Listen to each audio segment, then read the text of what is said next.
जनाबाई दचकली. तिच्या हातातलं काम थांबलं. पुजारी रागाने ओरडले, ही गोधडी कुणाची आहे? जनाबाई निरागसपणे म्हणाली, माझीच आहे. क्षणात सगळे एकमेकांकडे बघू लागले. संशयाची सावली दाटली. म्हणजे चोरी तूच केलीस? ते झोपडीभर शोध घेऊ लागले आणि अचानक जात्याजवळ चमकणारे दागिने दिसले. हेच आहेत विठ्ठलाचे दागिने. जनाबाईच्या डोळ्यात पाणी तरळलं, पण शब्द मात्र बाहेर पडले नाहीत. तिला स्वतःलाही कळत नव्हतं हे कसं घडलं. पुजाऱ्यांनी तिला पकडलं आणि गावाच्या चौकात आणलं. गावकऱ्यांचा जमाव जमला. कुजबूज सुरू झाली. चोरी केली आहे, शिक्षा झालीच पाहिजे. तेवढ्यात संत नामदेव पुढे आले. शांत पण ठाम आवाजात म्हणाले, मला वाटत नाही जनीने काही चूक केली आहे.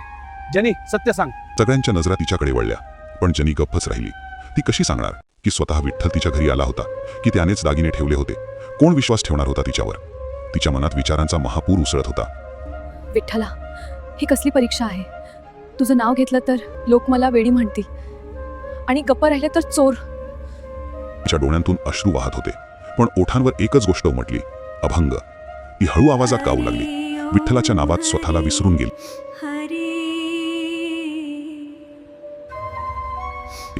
गावकऱ्यांनी निर्णय घेतला, हीच गुन्हेगार आहे, हिला फासावर द्या. जनाबाईला फाशीच्या ठिकाणी नेलं जात होता, पण ती अजूनही शांत होती. तिच्या चेहऱ्यावर भीती नव्हती, फक्त विठ्ठलावरचा अढळ विश्वास होता. तिच्या डोळ्यात अश्रू होते, पण मन मात्र शांत होतं. आता तिला स्वतःला सिद्ध करण्याची इच्छा उरली नव्हती, कारण तिला माहिती होतं, ज्याच्यासाठी जगले तोच आता सर्वस्व आहे. ती मनातल्या मनात म्हणाली, विठ्ठला, आता मला या जगात काही उरलं नाही. तुझ्या चरणीच माझं सर्वस्व आहे. मला तुझ्यात सामावून घे.